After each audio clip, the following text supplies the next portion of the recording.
একদিন রাসূলুল্লাহ সাল্লাল্লাহু আলাইহি ওয়াসাল্লাম হযরত ফাতিমা রাদিয়াল্লাহু আনহাকে ডাকলেন এবং বললেন, হে ফাতিমা, এই মদিনায় একজন কাঠুরিয়ার স্ত্রী আছেন যিনি এমন একটি আমল করেন যার কারণে তিনি তোমার আগে জান্নাতে প্রবেশ করবে। এটি শুনে হযরত ফাতিমা রাদিয়াল্লাহু আনহা বললেন, আব্বাজান, কিভাবে সম্ভব? আমি তো জান্নাতের সকল নারীদের নেত্রী, কিভাবে কোনো নারী আমার আগে জান্নাতে প্রবেশ করবেন? আমি জানতে চাই এই নারী এমন কি আমল আছে যার কারণে তিনি আমার আগে জান্নাতে যাবে। দয়া করে আপনি তার ঠিকানা দিন, আমি গিয়ে তার সাথে দেখা করে আসি। রাসূলুল্লাহ সাল্লাল্লাহু আলাইহি ওয়াসাল্লাম তখন হযরত ফাতিমা রাদিয়াল্লাহু আনহাকে বললেন, ফাতিমা, আজ তুমি বাড়ি ফিরে যাও। কয়েকদিন পর আমি তোমাকে ডাকবো এবং সেই কাঠুরিয়ার স্ত্রীর ঠিকানা জানিয়ে দেব। রাসূলুল্লাহর এই কথা শুনে হযরত ফাতিমা রাদিয়াল্লাহু আনহা বাড়ি ফিরে গেলেন। কয়েকদিন এভাবে কেটে গেল। এর মধ্যে হযরত ফাতিমা রাদিয়াল্লাহু আনহা অসুস্থ হয়ে পড়লেন। অসুস্থতার পাশাপাশি টানা 3 দিন তাদের ঘরে কোনো খাবার ছিল না। ক্ষুধা ও অসুস্থতার কারণে তিনি অত্যন্ত দুর্বল হয়ে পড়েন। অপরদিকে হযরত আলী রাদিয়াল্লাহু আনহুর কাছেও তখন কোনো অর্থ ছিল না যা দিয়ে খাবার কিনতে পারতেন। 3 দিন অভুক্ত থাকার পর হযরত ফাতিমা রাদিয়াল্লাহু আনহা একটি কাপড় হাতে নিয়ে হযরত আলীকে বললেন, হে আমার প্রিয় স্বামী, মনে আছে আমাদের বিয়ের সময় আব্বাজান এই কাপড়টি আমাকে হাদিয়া দিয়েছিলেন। এটি অত্যন্ত বরকতময় একটি কাপড়। যদিও আমার মনে চায় না এটি বিক্রি করতে, তবে ঘরে 3 দিন ধরে কোনো খাবার নেই, তাই আমি আপনাকে এই কাপড়টি দিচ্ছি। এটি বাজারে বিক্রি করুন এবং এর অর্থ দিয়ে কিছু খাবার নিয়ে আসুন। হযরত আলী রাদিয়াল্লাহু আনহু হযরত ফাতিমা রাদিয়াল্লাহু আনহার কাছ থেকে সেই কাপড়টি নিয়ে বিক্রির উদ্দেশ্যে বাজারের দিকে রওনা হলেন। তিনি বাজারে পৌঁছে কাপড়টি অনেক ক্রেতাকে দেখালেন, কিন্তু কাপড়টি বেশ পুরনো হওয়ায় কেউ তা কিনতে আগ্রহ দেখালো না। এতে হযরত আলী রাদিয়াল্লাহু আনহু অত্যন্ত হতাশা হয়ে পড়লেন এবং আল্লাহ রাব্বুল আলামিনের দরবারে ফরিয়াদ করলেন, হে রাব্বুল আলামিন, এই কাপড়টি খুবই পুরনো, তাই কেউ কিনতে চাচ্ছে না। নবীজির কলিজার টুকরো ফাতিমা রাদিয়াল্লাহু আনহা এবং হাসান হুসাইন 3 দিন ধরে না খেয়ে আছে। আজ যদি আমি এই কাপড় বিক্রি করতে না পারি তবে আজও তারা অভুক্ত থাকবে। হে আল্লাহ, আপনি দয়া করে এই কাপড় কেনার জন্য একজন ক্রেতার ব্যবস্থা করে দিন। হযরত আলী রাদিয়াল্লাহু আনহুর দোয়ার পর একজন ক্রেতা এসে বললেন, আলী, তুমি কি এই কাপড়টি বিক্রি করতে চাও? হযরত আলী রাদিয়াল্লাহু আনহু উত্তর দিলেন, জনাব, আমি তো এই কাপড়টি বিক্রির জন্যই বাজারে এনেছি। তখন ক্রেতা বললেন, তাহলে তুমি এর জন্য কত টাকা মূল্য চাও? হযরত আলী রাদিয়াল্লাহু আনহু জানতেন যে কাপড়টি অত্যন্ত পুরাতন এবং এর মূল্য 1 বা 2 দিরহাম হতে পারে। তাই তিনি বললেন, জনাব, আপনি যা মনে করেন তাই দিন, আমি নিজ থেকে এর কোনো দাম চাচ্ছি না। ক্রেতা বললেন, আমি 6 দিরহাম দিয়ে এটি কিনতে চাই, তুমি কি এতে রাজি? এই প্রস্তাবে হযরত আলী রাদিয়াল্লাহু আনহু খুশি হয়ে গেলেন। জনাব, আপনি 6 দিরহামে এটি কিনতে পারেন। এরপর ক্রেতা তাকে 6 দিরহাম দিলেন আর হযরত আলী রাদিয়াল্লাহু আনহু কাপড়টি তার হাতে তুলে দিলেন। ওদিকে মহান আল্লাহ তাআলার একদল ফেরেশতা অন্য একদল ফেরেশতার সঙ্গে আলোচনা করছিল। প্রথম দলটি বলল, নবীজি সাল্লাল্লাহু আলাইহি ওয়াসাল্লামের সাহাবীরা অত্যন্ত দানশীল, তারা সুখে দুঃখে সব অবস্থায় দান করে। তখন অন্য দলটি বলল, হ্যাঁ, তারা দান করে, কিন্তু সব সময় না। যদি তাদের হাতে কিছু থাকে তবেই তারা দান করে, আর কোনো জিনিস তাদের নিজেদের জন্য প্রয়োজন হলে তারা তা দান করে না। ফেরেশতাদের এই তর্কের সমাধান করতে আল্লাহ রাব্বুল আলামিন বললেন, হে আমার ফেরেশতারা, তোমরা এই বিষয়ে তর্ক বন্ধ করো, বরং পরীক্ষা করার জন্য শেরে খোদা আলীর কাছে যাও। তিনি 6 দিরহাম দিয়ে একটি কাপড় বিক্রি করেছেন আর এই 6 দিরহাম তার জন্য অত্যন্ত প্রয়োজনীয়। তোমরা তার কাছে এই 6 দিরহাম চেয়ে দেখো, যদি তিনি তা দিয়ে দেন তবে তোমাদের তর্কের সমাধান হয়ে যাবে। আল্লাহ রাব্বুল আলামিনের নির্দেশ পেয়ে একজন ফেরেশতা ফকিরের বেশে হযরত আলী রাদিয়াল্লাহু আনহুর কাছে উপস্থিত হলেন। সে সময় হযরত আলী রাদিয়াল্লাহু আনহু সেই 6 দিরহাম দিয়ে খাবার কিনতে যাচ্ছিলেন। ফেরেশতা ফকিরের বেশে এসে বললেন, হে আল্লাহর বান্দা, আমি কয়েকদিন ধরে না খেয়ে আছি। দীর্ঘদিন ক্ষুধার্ত থাকার কারণে আমার শরীরে সামান্যতম শক্তি নেই। আল্লাহর হস্তে তোমার কাছে কিছু সাহায্য চাইছি। যদি তোমার কাছে কোনো অর্থ থাকে দয়া করে আমাকে তা দান করো, যাতে আমি কিছু খাবার কিনে ক্ষুধা নিবারণ করতে পারি। ফকিরের এই কথা শুনে হযরত আলী রাদিয়াল্লাহু আনহু গভীর চিন্তায় পড়লেন। তিনি ভাবলেন, হে আল্লাহ, আমার স্ত্রী ফাতিমা ও সন্তানরা 3 দিন ধরে না খেয়ে আছে। সেই কারণে ফাতিমা আমাকে একটি কাপড় বিক্রি করতে দিল, যাতে এর অর্থ দিয়ে তাদের জন্য খাবার কিনতে পারি। কিন্তু এখন আপনার এই অসহায় বান্দা আমার কাছে সাহায্য চাইছে। আমি কি করব? আমি কি এই অর্থ দিয়ে পরিবারের জন্য খাবার কিনবো, নাকি এই ভিক্ষুককে দিয়ে দেব?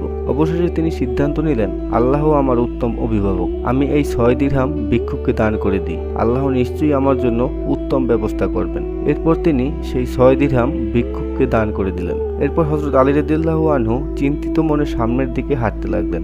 এমন সময় একজন ব্যক্তি তার কাছে একটি লাল ঘোড়া নিয়ে এসে বলল, হে শেরে খোদা আলী, আপনি কি আমার কাছ থেকে এই লাল ঘোড়াটি কিনতে চান?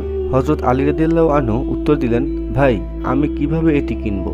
আমার কাছে তো কোনো অর্থ নেই। তখন সেই ব্যক্তি বলল, আমি এটি আপনাকে বাকিতে বিক্রি করব। আপনি ঘোড়াটি নিয়ে ব্যবসা করুন, লাভ হলে আমার মূল্য আমাকে পরিশোধ করবেন। হযরত আলী রাদিয়াল্লাহু আনহু ভাবলেন, যেহেতু সে বাকিতে বিক্রি করতে চাইছে, তাই ঘোড়াটি নিতে কোনো সমস্যা নেই। এরপর তিনি জিজ্ঞেস করলেন, আপনি কত দিরহামে এটি বিক্রি করবেন? ব্যক্তিটি বলল, 100 দিরহামের বিনিময়ে আমি এই লাল ঘোড়াটি বিক্রি করলাম। হযরত আলী রাদিয়াল্লাহু আনহু সেই ঘোড়াটি 100 দিরহামে কিনে নিলেন এবং ঘোড়াটি বিক্রির উদ্দেশ্যে বাজারে নিয়ে গেলেন।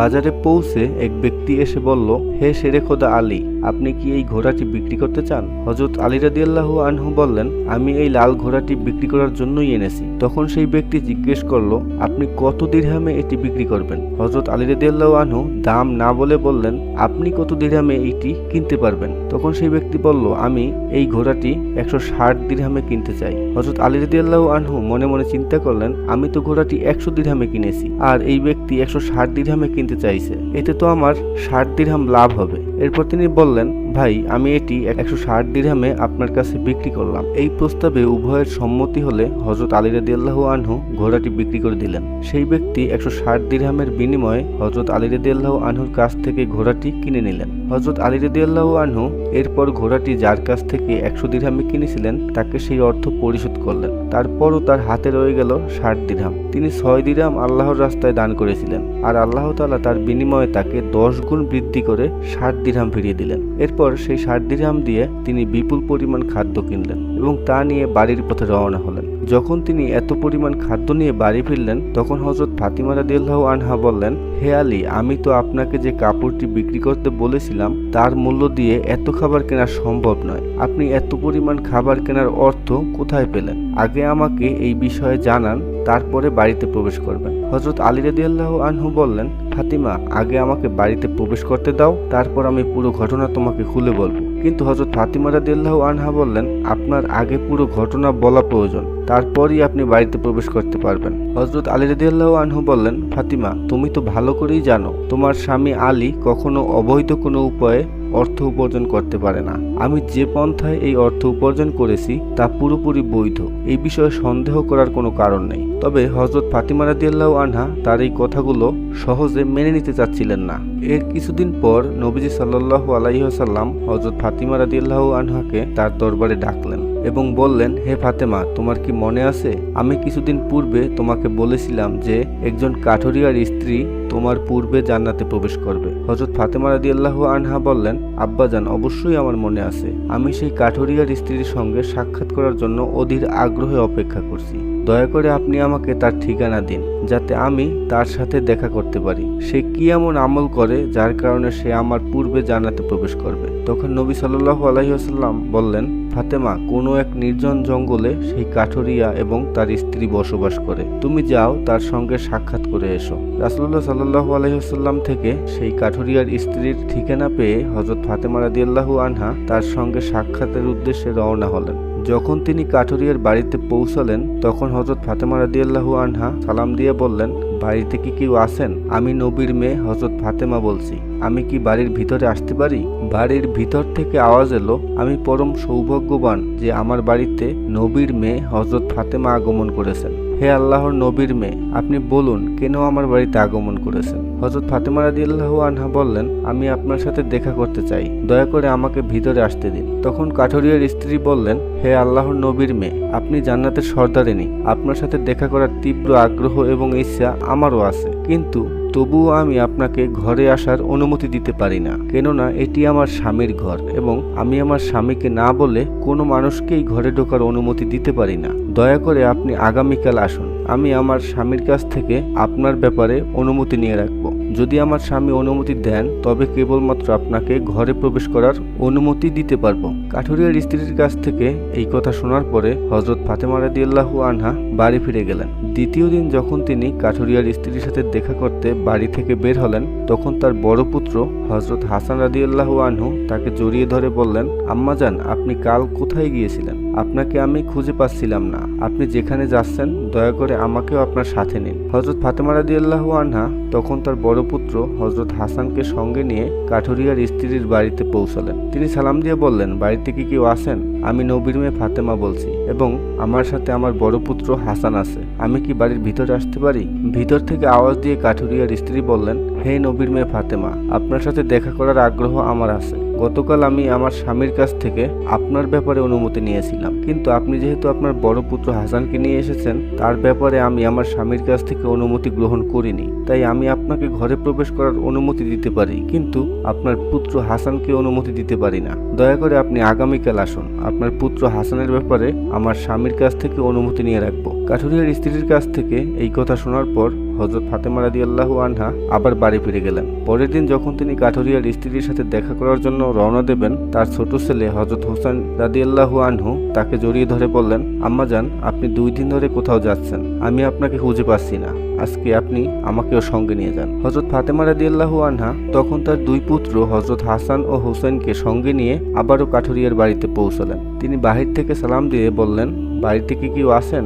আমি নবীর মেয়ে ফাতেমা বলছি এবং আমার সাথে আমার 2 পুত্র হাসান ও হোসেন আছে। ভিতর থেকে কাঠুরিয়ার স্ত্রী আওয়াজ দিয়ে বললেন, হে নবীর মেয়ে ফাতেমা, আপনার সঙ্গে দেখা করার আগ্রহ আমার আছে। গতকাল আমি আপনার ব্যাপারে এবং আপনার বড় ছেলে হাসানের ব্যাপারে আমার স্বামীর কাছ থেকে অনুমতি নিয়েছিলাম, কিন্তু আপনার ছোট ছেলে হোসেনের ব্যাপারে আমি কোনো অনুমতি গ্রহণ করিনি। দয়া করে আজকেও আপনি ফিরে যান এবং আগামীকাল আপনি আসবেন। আগামীকালকে আপনাদের 3 জনের ব্যাপারেই আমি অনুমতি গ্রহণ করে রাখবো। পরের দিন হযরত ফাতেমা রাদিয়াল্লাহু তাআলা আনহা কাঠুরিয়ার স্ত্রীর বাড়িতে পৌঁছানোর পর তাকে ঘরে প্রবেশ করার অনুমতি দেওয়া হলো। ঘরে প্রবেশ করে তিনি দেখতে পেলেন কাঠুরিয়ার স্ত্রী বসে আছেন এবং তার পাশে একটি লাঠি, একটি মোটা দড়ি এবং একটি পাত্রে পানি রাখা আছে। এই দৃশ্য দেখে হযরত ফাতেমা রাদিয়াল্লাহু আনহা তাকে জিজ্ঞেস করলেন, আপনি এগুলো নিয়ে বসে আছেন কেন? কাঠুরিয়ার স্ত্রী উত্তর দিলেন, সারাদিন পরিশ্রম করার পরে যখন আমার স্বামী বাড়িতে ফিরবে তখন হয়তো তার ওযু করার প্রয়োজন হবে অথবা পানির প্রয়োজন হতে পারে। আমি চাই না যে আমার ক্লান্ত স্বামী পানির জন্য সামান্যতম কষ্ট পাক, যাতে পানির প্রয়োজন হলে সাথে সাথে আমি তাকে পানি দিতে পারি। সেজন্য আমি পানি নিয়ে বসে আছি। হযরত ফাতেমা রাদিয়াল্লাহু আনহা আবার জিজ্ঞেস করলেন, তাহলে এই লাঠি এবং দড়ি কেন? কাঠুরিয়ার স্ত্রী বললেন, যদি আমার স্বামী কোনো কারণে আমার উপর অসন্তুষ্ট হন এবং আমাকে শাস্তি দিতে চান, তাহলে তার একটি লাঠির প্রয়োজন হবে এবং আমাকে বেঁধে শাস্তি দেওয়ার জন্য দড়ির প্রয়োজন হবে। আমি চাই না এই জিনিসগুলো খোঁজাখুঁজি করতে গিয়ে আমার স্বামী কোনো কষ্ট পাক, তাই আমি এগুলো সামনে রেখেছি, যাতে যখনই আমার স্বামী আমাকে শাস্তি দিতে চাবে তখনই যাতে এগুলো পেয়ে যায়। হযরত ফাতেমা রাদিয়াল্লাহু আনহা কাঠুরিয়ার স্ত্রীর ভক্তি দেখে হতবাক হয়ে গেলেন। তিনি আর কিছু না বলে নবী করিম সাল্লাল্লাহু আলাইহি ওয়াসাল্লামের দরবারে ফিরে আসলেন। রাসূলুল্লাহ সাল্লাল্লাহু আলাইহি ওয়াসাল্লাম তার মেয়ে হযরত ফাতেমা রাদিয়াল্লাহু আনহাকে ডাকলেন। বললেন, ফাতেমা, তুমি সেই কাঠুরিয়ার স্ত্রীর সাথে দেখা করে এসেছো? ফাতেমা রাদিয়াল্লাহু আনহা বললেন, হ্যাঁ আব্বাজান, আমি তার সাথে দেখা করে এসেছি। সে অত্যন্ত স্বামী ভক্ত। রাসূলুল্লাহ সাল্লাল্লাহু আলাইহি ওয়াসাল্লাম বললেন, ফাতেমা, তার জীবন থেকে তোমার শেখার মতো অনেক কিছু আছে। হযরত ফাতেমা রাদিয়াল্লাহু আনহা জিজ্ঞেস করলেন, আব্বাজান, আমি তার কাছ থেকে কি কি শিক্ষা গ্রহণ করতে পারি এবং কেন সে আমার আগে জান্নাতে যাবে? দয়া করে আমাকে বলুন। রাসূলুল্লাহ সাল্লাল্লাহু আলাইহি ওয়াসাল্লাম বললেন, হে ফাতেমা, শোনো, কিছুদিন আগে তুমি তোমার স্বামী আলীকে একটি পুরাতন কাপড় বিক্রি করার জন্য দিয়েছিলে। হযরত আলী সেই কাপড় বিক্রি করে তার অর্থ দিয়ে তোমার জন্য অনেক খাবার কিনে এনেছিল, কিন্তু তখন তুমি সন্দেহ করেছিলে যে হযরত আলী এই অর্থ বৈধভাবে উপার্জন করেছে কিনা, তাই তুমি তাকে ঘরে প্রবেশ করতে দাওনি এবং বিভিন্ন প্রশ্নের মাধ্যমে তাকে কষ্ট দিয়েছিলে। অথচ তুমি ভালো করেই জানো তোমার স্বামী আলী কখনোই অবৈধ উপার্জনের পথে যাবে না। এরপর রাসূলুল্লাহ সাল্লাল্লাহু আলাইহি ওয়াসাল্লাম বললেন, যখন তুমি আলীকে সেই কাপড়টি বিক্রি করার জন্য দিয়েছিলে তখন আলী ক্রেতা খুঁজে পাচ্ছিল না। তখন আল্লাহ রাব্বুল আলামিন ফেরেশতা মিকাইল আলাইহিস সালামকে পাঠান। মিকাইল সেই কাপড় 6 দিরহামের বিনিময়ে আলীর কাছ থেকে কিনে নেয়। এরপর আরেক ফেরেশতা এসে সেই 6 দিরহাম ভিক্ষা হিসেবে প্রার্থনা করে, আর আলী দেরি না করে তা আল্লাহর রাস্তায় দান করে দেয়। এরপর আলী চিন্তিত অবস্থায় বাড়ি ফিরে আসছিল। এমন সময় ফেরেশতা জিবরাইল আলাইহিসসালাম তার কাছে একটি লাল ঘোড়া 100 দিরহামের বিনিময়ে ধারে বিক্রি করেন। আলী সেই ঘোড়াটি বাজারে নিয়ে গেলে ফেরেশতা ইসরাফিল আলাইহিসসালাম এসে তা 160 দিরহামে কিনে নেন। আল্লাহ তাআলা তার দান করা 6 দিরহামকে 10 গুণ বৃদ্ধি করে 60 দিরহাম ফেরত দেন। সেই অর্থ দিয়েই আলী তোমাদের জন্য প্রচুর খাবার কিনে এনেছিল। হে ফাতেমা শোনো, যে কাপড়টি আলী বিক্রি করেছিলেন আল্লাহ তাআলা সেই কাপড়টি জান্নাতে সংরক্ষণ করে রেখেছেন। একইভাবে যে লাল ঘোড়াটি দিয়ে তিনি ব্যবসা করেছিলেন সেটিও জান্নাতে সংরক্ষিত আছে। কিয়ামতের দিন যখন তুমি জান্নাতে প্রবেশ করবে তখন তুমি সেই ঘোড়ার উপর আরোহী থাকবে। সেই ঘোড়ার লাগাম হবে সেই কাপড়টি যা আল্লাহ জান্নাতে রেখেছেন, আর ওই লাগামটি ধরে রাখবে কাঠুরিয়ার স্ত্রী, কারণ তার অতুলনীয় স্বামী ভক্তি ও আনুগত্যের ফলেই সে এই বিশেষ মর্যাদায় ভূষিত হয়েছে। তোমার জান্নাতে প্রবেশের আগেই সে লাগাম ধরে জান্নাতে প্রবেশ করবে এবং তুমি তার পরে জান্নাতে প্রবেশ করবে।